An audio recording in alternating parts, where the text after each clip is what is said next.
বিগত রানিং মাসে বিমানের ভাড়া অনেক বাড়ছে, প্রায় ৬০ যেখানে ছিল ৩০,০০০ টাকা ওইখানে এখন দ্বিগুণ বাড়ছে।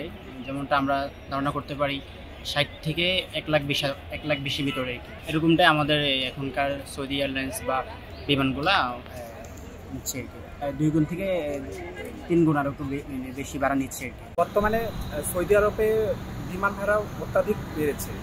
বর্তমানে হচ্ছে ৬০ থেকে ১,২০,০০০ টাকা। কিন্তু যারা প্রবাসী আর কি জীবনযাপন করতে চায় তারা বিভিন্ন জমি বিক্রি করে, কিন্তু এইভাবে বিভিন্ন সিন্ডিকেটের কারণে বিমান ভাড়া বৃদ্ধি পেয়েছে।